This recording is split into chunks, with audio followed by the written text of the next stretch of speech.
This time the Quick Speed Shop. Check it out. Bam! Part 2 of the Quick Performance 9-inch rear end installation in the yellow 37 Buick.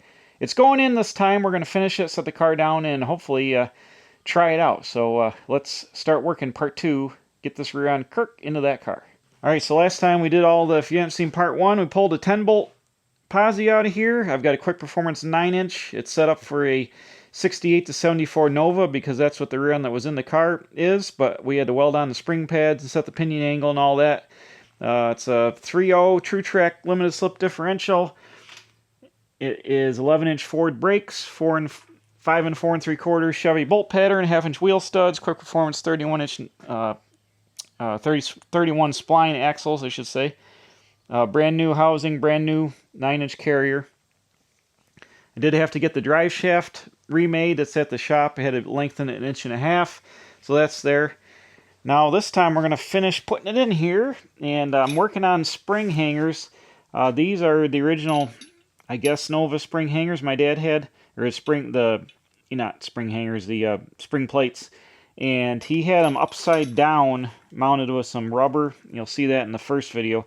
So I'm flipping around and putting them the right way, and because the 10-bolt had the rubber isolator bracket that went down in there, the U-bolts are real wide, so I've been welding this angle iron on here to encapsulate the spring and keep this thing from rocking around on the U-bolts. So I've just got this one tacked up. I've already welded up the other one, and over here on the bench, and got it fitted up. You can see where the rubber isolator was, but it's going to work out good. So I'm going to prime and paint these, and then we're going to slide the rear end up in the car. But before we do that, I think the first thing we're going to do is we're going to kick out some new 3/16 brake lines.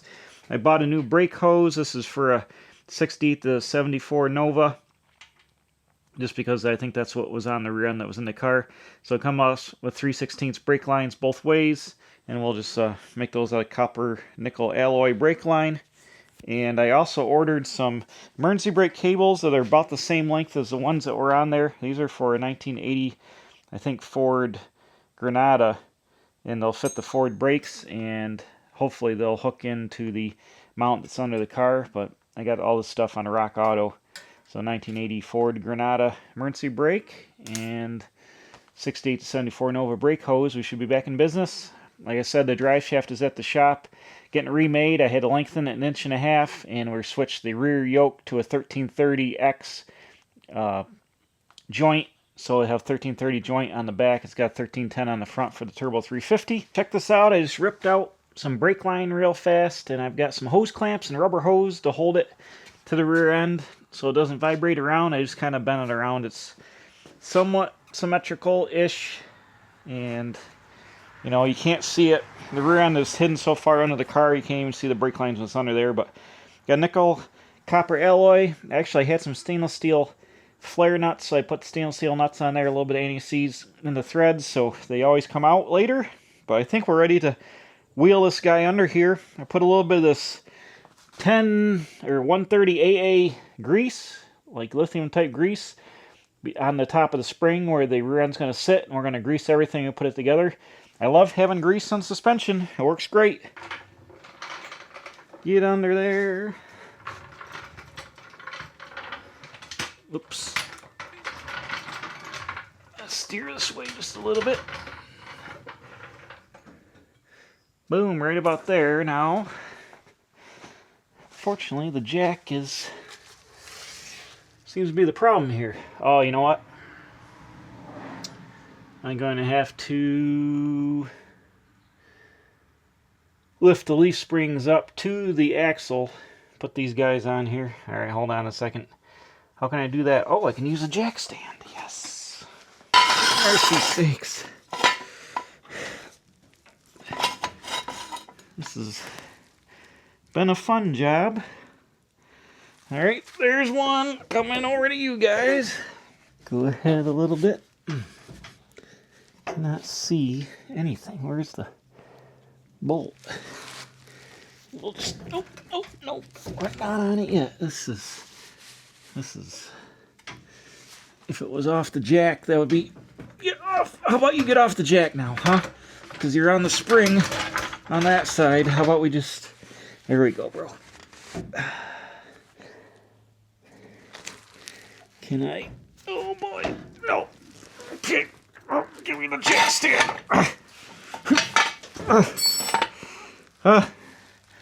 Holy schmoly.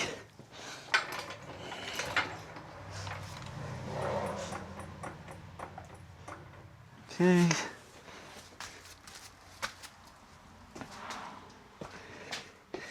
I don't really want to do this 17 times because it's really a pain. Oh, God. Okay. Get on the hole. Where are you? Center hole, please. There we go. Okay, that shock's also going to scratch the crap out of the rear end. These shocks are a menace.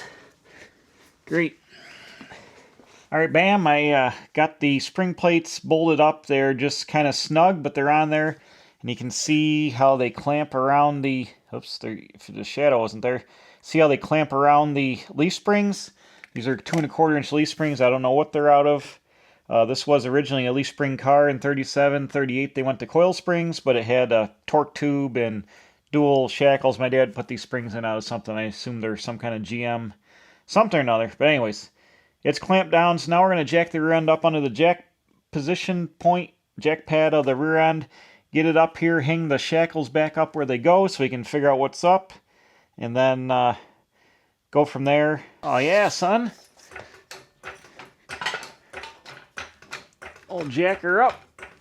And we'll hang the springs back into position. Oops, I forgot to take the bolts out. Where's my pad? Come back here. Let's jack pad up our action. Oh yeah, perfect. It's about right. And see. Oh yeah. Did I have the nuts on the inside or the outside? Let's put the nuts on the outside, because can we come through here? Ooh, the gas tank's in the way. Nuts going to be on the inside. There we go. Just made that decision in real time. Let's use our grease and grease her up a little bit. Oh, it anti-seize it, but we got this grease out. Might as well use it. I like it. Have no idea what it's for. Probably could run the part number and figure it out, but guess what? No time for that nonsense. Just use it.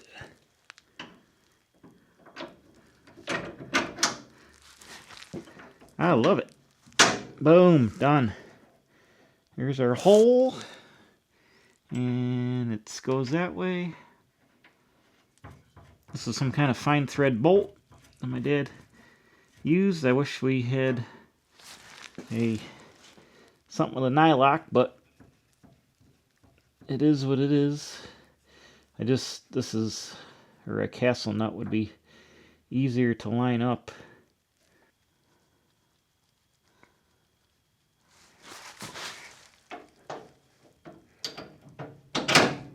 Boom.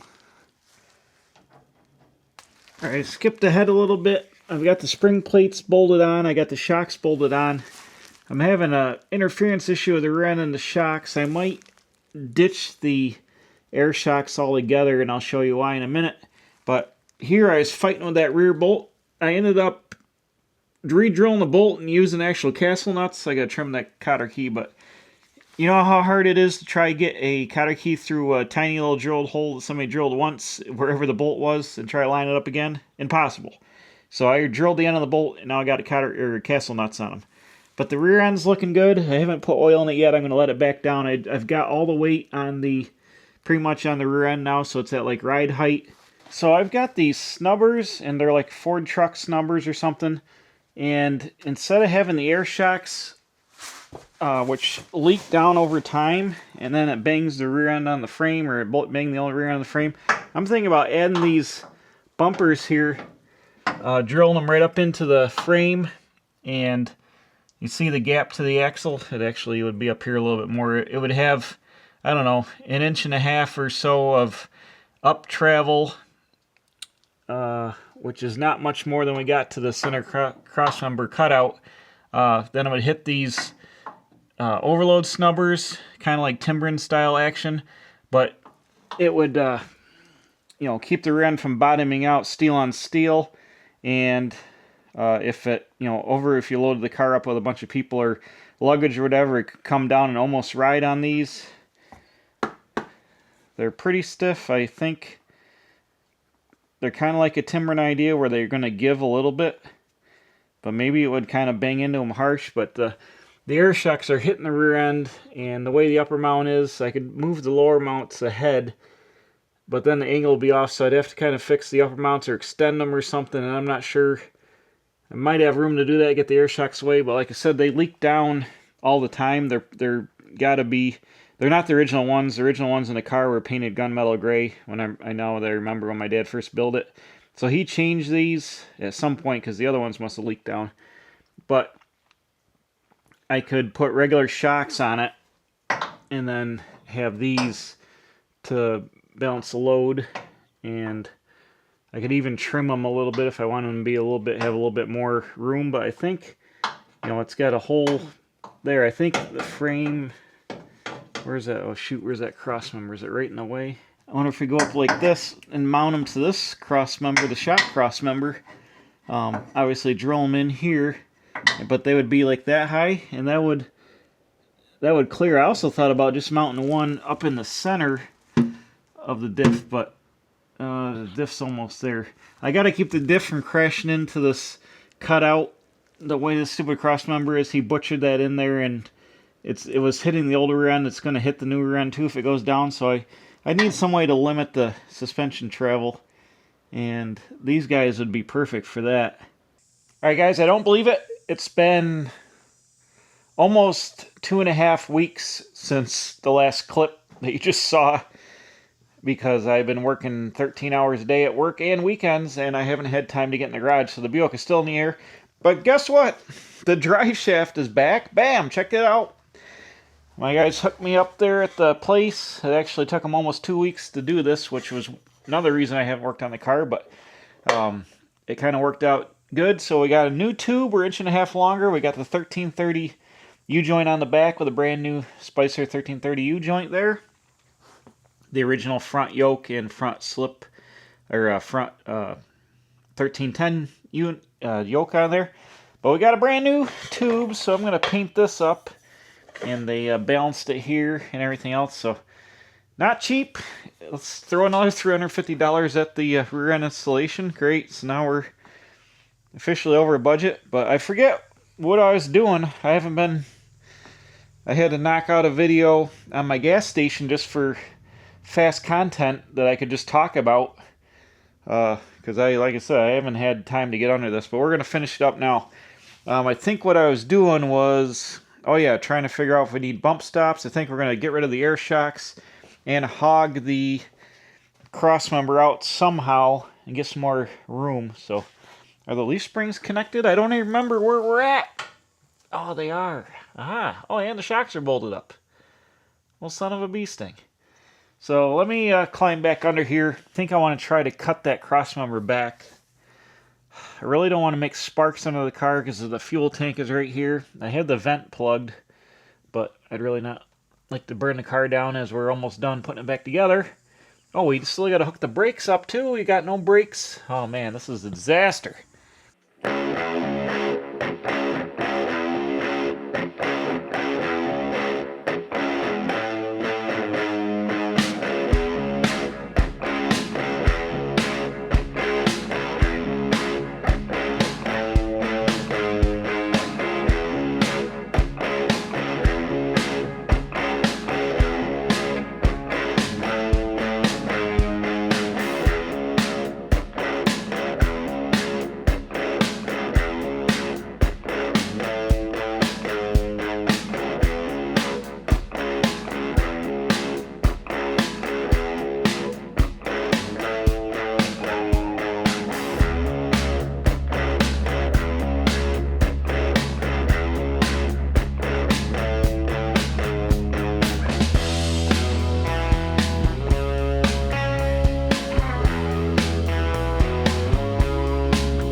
All right, the time lapse ran out, and I spent another hour and a half trying to butcher this crossmember out of here. I actually had to cut it in two pieces. There's the other one half of it laying over there. But I got it out, man. What a struggle. There's no good way to try to cut it out. I had to use all the grinders and the Sawzall and like end up cutting it in half in the middle, then ripping it out. It was super, super frustrating. I lost my mind for about half an hour straight and lost 10 pounds sweating and swearing. It'd be a good t-shirt. Sweating and Swearing, or a country album. I'm sweating and swearing on the bar stool. Anyways, got it out. What a freaking fiasco. So, what I think we're going to do is I got a piece of 1x2, I think it's 1/8 or 3/16 wall rectangular tubing. I'm going to weld it into the top just to tie these back together. I mean, these arms going down to the gas tank mount frame are pretty substantial, but we're going to weld across the top just to tie it all in. I found some Speedway shocks I think we can use straight up and down and make a mount off here, back behind here, so actually all the force will be back here by the frame anyways. But I want to kind of just tie it together just to have it tied back together. I had to break out my welding coat because I was under the car tacking, and all the sparks went down my armpits and set me on fire. I didn't like it. So even though it's hot out, I got my welding jacket on. Let's see what we got working under here. I got the piece of tubing. I went and I pre-painted it most of the way with some black, and I got it tacked in. So I'm going to jack the rear end up just to see what kind of clearance action we got working here. And then I'm thinking about those snubber pieces, which one's not reachable right now, but I think we're going to weld a bracket to the bottom of this so I can bolt them on below here, and they'll hang-ish, unless they're going to be too tall, because it's going to be a pain. I'm not going to be able to bolt them in here very easily. So if I can make some kind of bracket that would weld to this, then it would push. Oh, actually, it's got to be over here because it's got to push here. But then we got to think about the shock mounts as well. Oh, the shock, let's see, the shock would be on the outside of the frame and the biscuit would be over the rear end. I don't know. Let me set you guys down. Let's jack this guy up and see what kind of clearance we got up over the rear end at the top of the pumpkin. Going up. All the lights are in my face. I can't see nothing.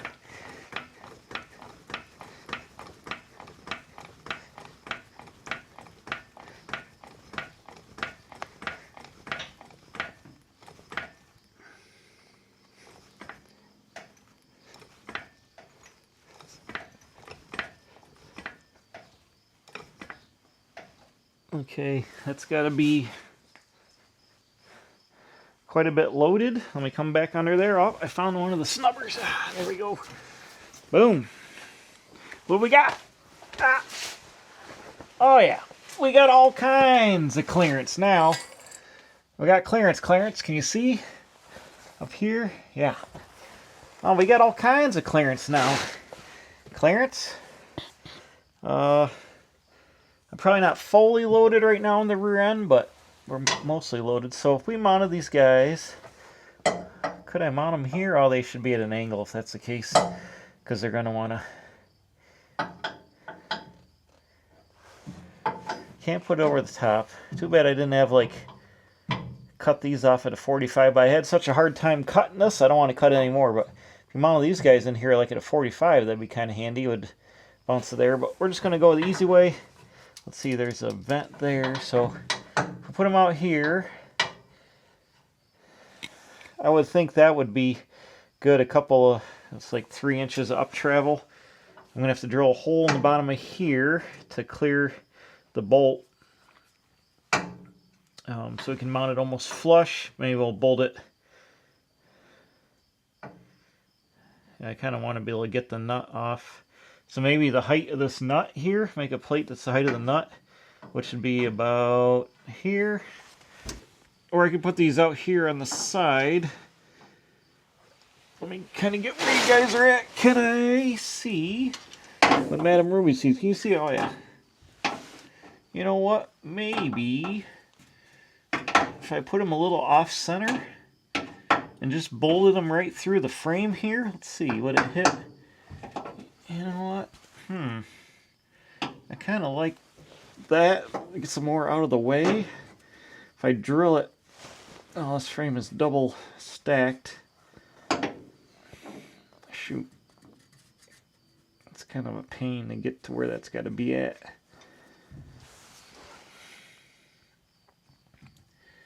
That would give me some snubber action, but probably that's getting kind of close to the rear end. Here, that'd be a good spot to hit. It would hit there on the housing. Could you also cut these down some? I don't know where the steel ends up in it, but it's probably all just, you know, I could drill a hole, get the nut on it. It's got this like tab piece that could nest, keep it from spinning. This is like a locking nut here, so get that guy up there. It would have quite a bit of travel. Maybe I'll do that. Maybe I'll just bolt them in. We'll just, the only thing this upper piece is doing is to tie these back across the piece. So like this is mounted into this thing really solid, and the shock mount's going to be over here. So this is just to keep the thing from flopping around, but we're going to weld it here. If I leave this open, I can spray some fluid film in it, but we can just mount this here, and then it'll just be an extra jouncing thingamajig and be fine. Alright, I finished welded that crossmember tie piece up there, kind of booger welded in, but we got it. And then, like I said I was going to do, I ended up bolting the what do you call them, the snubbers. I welded a piece of 3/4 angle iron to the bottom to like kind of half closing that tubing, give us a little bit of strength. And then I just bolted these snubber pieces here so they will touch the axle housing. They've got like a locating tab, maybe you can see up on top there, so they won't spin, and they've got like a locking nut. That's one of those crush nuts that's like ovaled, so it's locked on there good. Like I said, I forget what these come from, but some kind of Ford truck action, because they got Ford part numbers on them. But anyways, these should make good snubbers and keep me from banging the rear end. And actually, when I cycled the suspension, I'm like, man, it's going to be awful close to the drive shaft. But when the airbags or the air shocks bled down in this car, it used to hit the rear end up on the original Crossmember, and it didn't hit the floor. So it won't go down with these snubbers as far as it was able to go before. So it should be better off and not clang and bang. But let's put the jack under the rear end and jack it up and cycle it and see if it'll actually touch the snubbers. I have a feeling that it might, but I mean, we can jounce it a lot more without the shocks on it. So let's just see what jouncing gets us. Is it off the jack stands yet? Yes. Okay. Let me go a little bit more.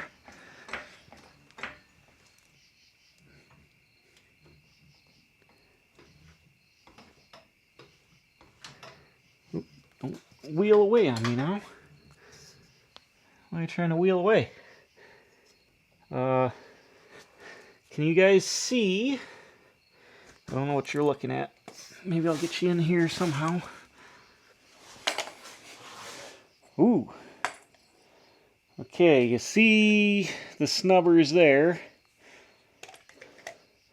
I'm going to jounce it. Maybe you can see. I can't tell if you can see.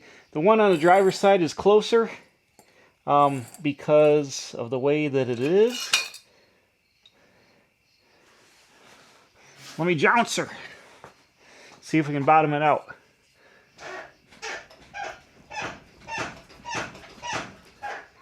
Is that hitting the jack stand? I think so. I'm getting a pretty good jounce out of it. Oh.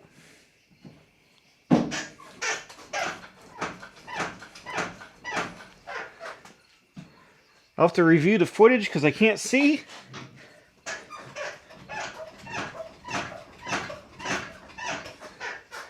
That's a pretty good jouncing. Let me set it back down before we get too squeech out here.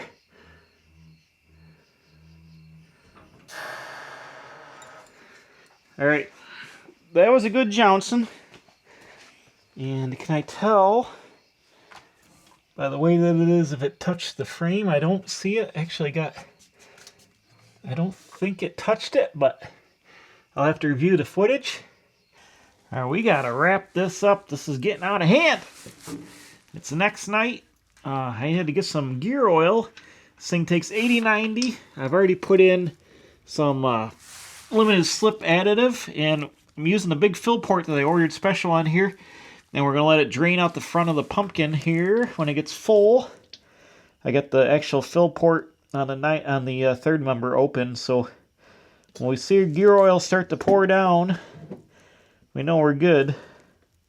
Not sure exactly how much this takes, but we're going to keep giving her. I got most of a quart in it now, I got the additive, then most of a quart. Now we're putting in a second quart, and then excuse me. They make these bags, gear oil bags now, that are pretty handy, which I don't have. So I'm just going to have to go along and use these guys. But the process to break this rear end is you drive the car for 15 minutes, light loads, not beating on it. Then let it cool off for half an hour, and then repeat that process like 3 times, I guess. So when we get on the road, that's what we're going to do.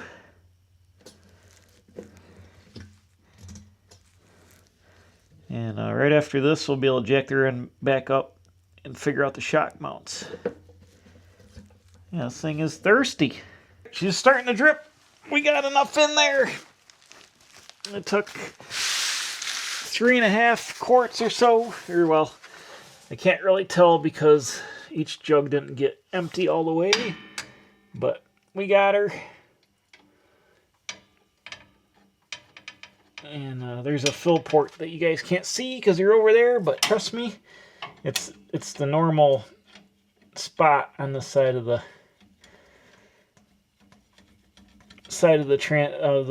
pumpkin. So we're filling her back up.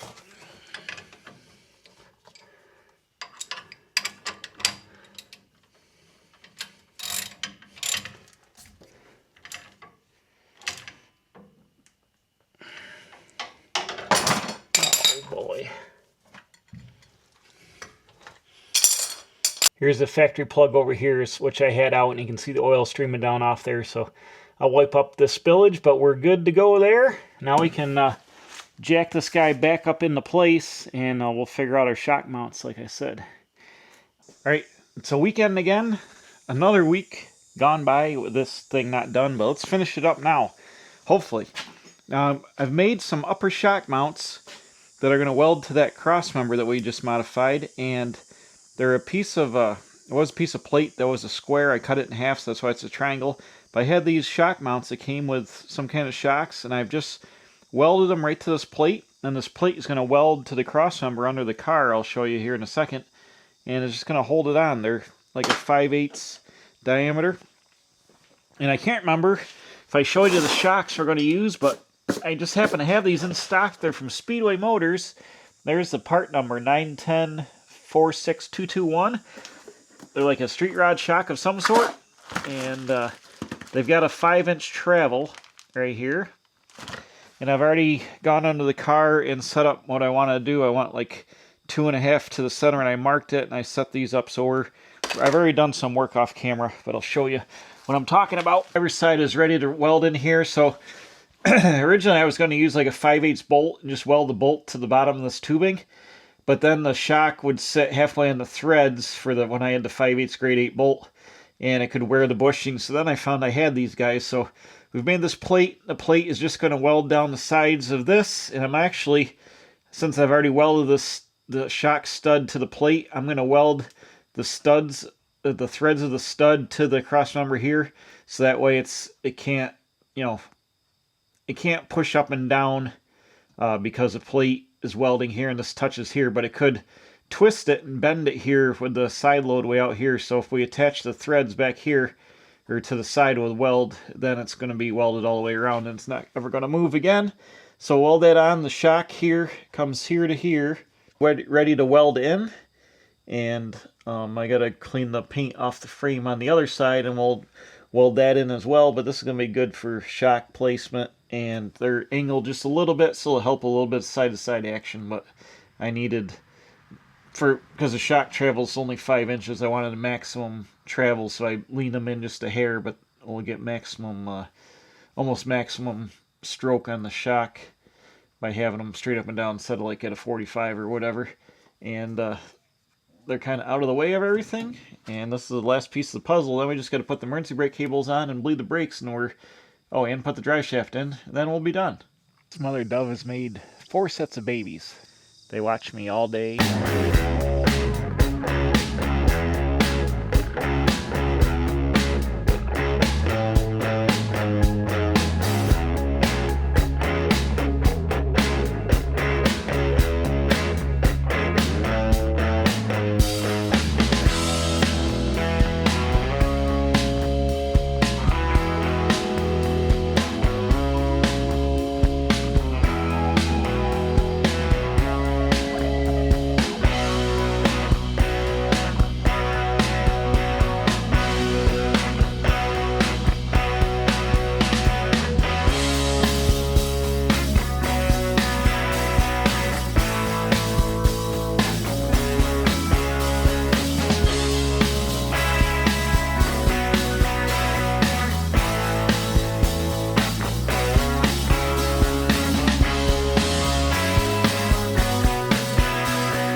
Okay, well, the paint is drying on the shocks. I put the shocks on, the paint's drying. Let's put the drive shaft in.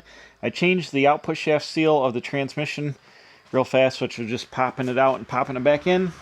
But here's our drive shaft. I put a little bit of ATF on the slip yoke there just to help it with the new seal, and I've painted it, and it's dry for a couple days. It's probably going to get scratched up going in here, but we can always respray it if we have to. You guys watch over here. Let's see if I can get it in. Forget how it goes. I think I got to put it in from the back because the yoke, the way the thing is. Here, where's the X member? Let me look. Oh boy. Whoops. The X member is mostly in the front, so if I put it in from the back, that's less chance of scratching.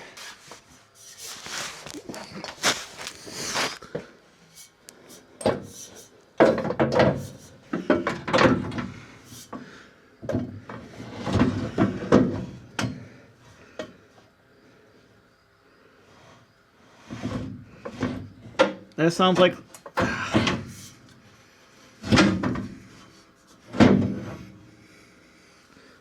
like lots of scratching. Let's use the light to hold it up. Oh, that's a ton of scratching. I can see it from here. We definitely wouldn't make any money at the hot rod shop.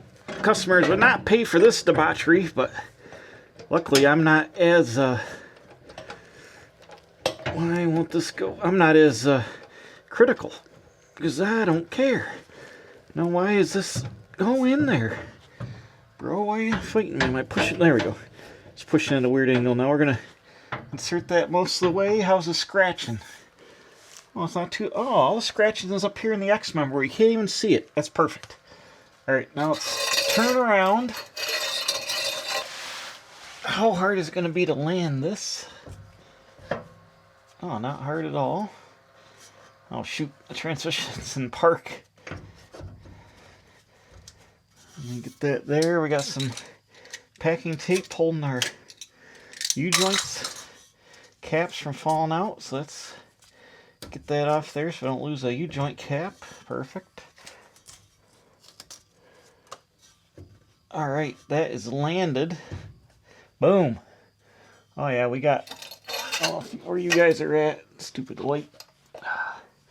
We got plenty of room up here. Oh, shoot.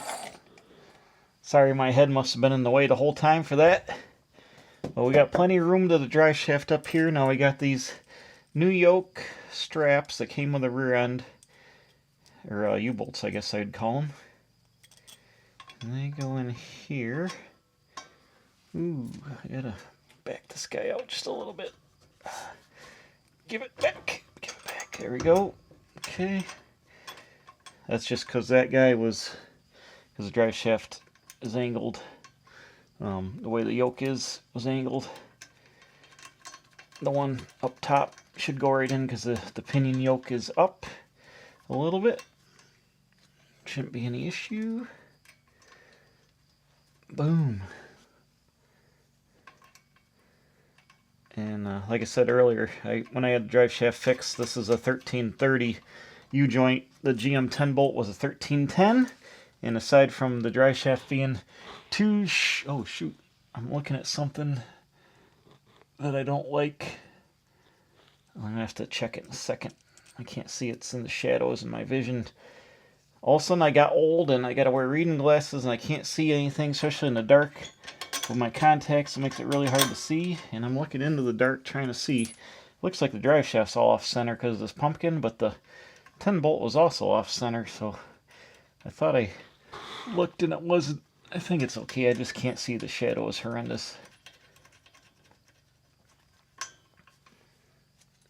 Anyways, it's not one of those cars where the drive shaft runs uphill almost to the rear end because it's so low. My Model A truck's that way. The drive shaft actually runs uphill to the rear end. You know, most cars are trucks, they're facing down. This is everything I got's low and the drive shafts run uphill. Alright. That's there. I want to turn the lighter on. What are you guys looking at? Well, actually, you can see the shocks here. See the shock? I painted that up and they bolted on. I got some black, or not black, blue Loctite here. And the rear end is down just a touch. I think the jack settled a little bit, but they're bolted on. And like I said, this shock is a 5-inch stroke. So I measured 2.5 when I laid this out for, you know, with the weight on the rear end. So we're in mid-travel loaded here. Like I said, but this is, the jack's been under load for 4 or 5 days, so it actually is going to go up and have a little bit more, but it'll hit the snubbers before it bottoms the shocks out, so we're good there. Ooh, oh no, we're awful close. It's not going to hit though. Right there, I was a little worried, but we're in. We're good. It's not going to hit. Originally, these cars had a torque tube that was probably almost centered in the car, and the torque tube is bolted a fixed transmission. There's no open drive line, and it would go, but I think we're good. We are good. It's close, but it's got travel. All right, the last thing we got to add is emergency brake cables. I've got these 1980, I think, Ford Granada emergency brake cables, and I'm hoping that they will work. Where in the world does that attach? My lighting is terrible. Can't see nothing. Where's my other light? There it is. Oh boy.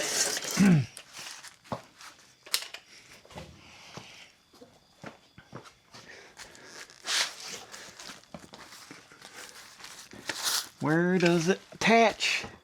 Aha, way back there. Now, can I get it on without disassembling all the brakes? That'd be a bonus. Maybe. But let's see if it'll spring. Oh, boy. This thing is so difficult. First of all, the cable will go under. Yep. And it looks like it's going to attach just like the other one did. So we're going to come through the hole here. Oops. Can't see nothing. It's going to go around and push in, but it's going to grab the arm, which is here. Give me some cables so I can get it to go.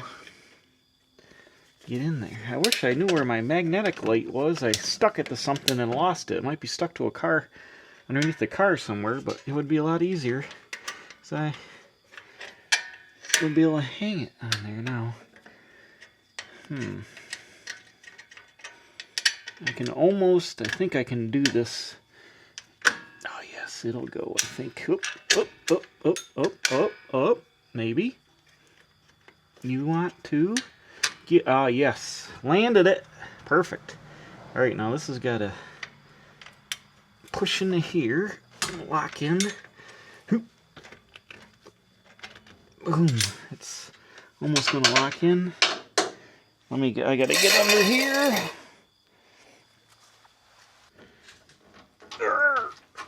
Oh yeah, there we go. Clipped in, boom, perfect. Oh, this is awesome. Under here, check this out. It goes right back and mounts into the factory location where the other one went good. I guessed right on the length. The cable is just a little bit longer, so I'll have to shorten the front cable up somehow, but boom, we can put the, see this bracket here pinches here, we can put the bolt back in that guy and clamp that down. This is going to be awesome.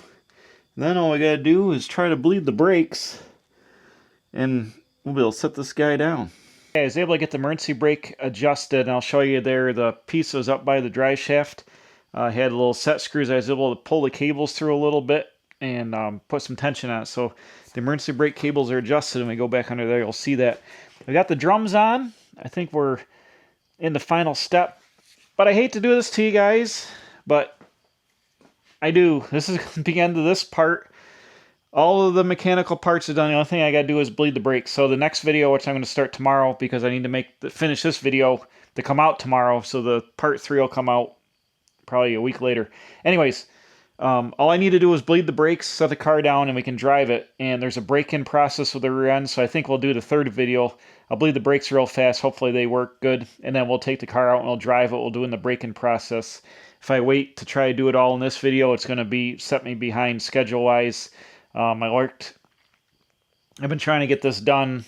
Like I said in the beginning, I think it's been taking me weeks. I worked 47 hours overtime at my day job the last 2 weeks, so I haven't had really time to get videos done like I wanted to. It's really put me behind the 8 ball here. But anyways, let's climb under the car. We'll finish out there, and I'll show you what it looks like, and then we'll do a part 3, breaking it in, driving it, and seeing how it works. All right, so this guy here, my dad had made some bolts with set screws here that clamp on the cable, and he had cut the cables off right inside the piece and had the tension on them. Well, I had to pull them through, and there wasn't any way to cut them off, and I was afraid the cables were going to fray, which they started to anyway, so I had to tape them up with tape. But anyways, I pulled the cables through this bracket and stuck them out the top and re-tensioned it, and I can put a little more tension in this, but I got the cables don't rattle. They've got a little bit of tension on them so they can't come apart. So I'm just going to leave them like this for now, and then if I need to adjust it a little bit further, I can do that in the future. But at least the cables are hooked up. So now let's look at everything that we got going on here. Put the drive shaft in. I got to touch up the paint on this thing, which I'll probably do now and let it dry overnight. But the emergency brakes are hooked up, and these factory-style clamps, which apparently are 37 Buick factory clamps because they're riveted to the frame, they worked out great. They clamped right back down here on the cable, and it's holding it good. So to recap, we went and cut the crossmember out, welded a new piece, and put these Ford truck snubbers here. Made some new upper shock mounts, got the shocks mounted from Speedway. I got everything Loctited. These are good.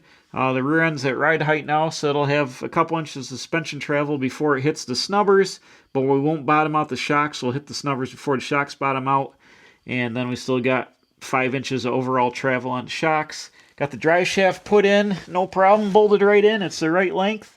It's painted down here. I just need to touch all the paint up. I'll probably do this off camera underneath my spring pads and the U-bolt nuts and stuff. I'll rattle can some black on here.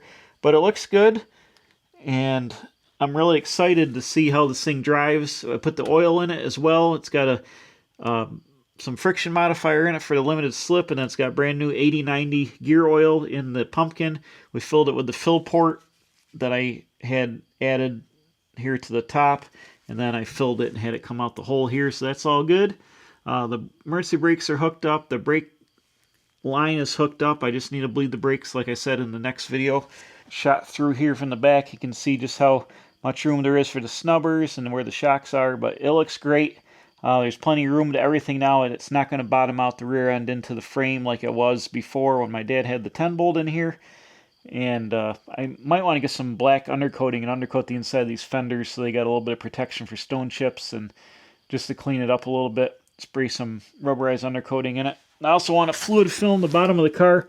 My dad had this rear floor section made, and it's got some braces spot welded to it, and they're bare metal on the inside, and I see a little bit of surface rust poking out the edges, so I want to fluid film this new section of floor, even though it's probably 35 years old now, but there is a little bit of oily film on the bottom of the car from the 400 leaking oil, but a little fluid film will go a long way. Not that this car gets driven in inclement weather or in salt or anything, but it'll make it last forever if I throw a little bit more on there, so I'm going to do that too before we set it down. But man, I'm really happy with this rear end here.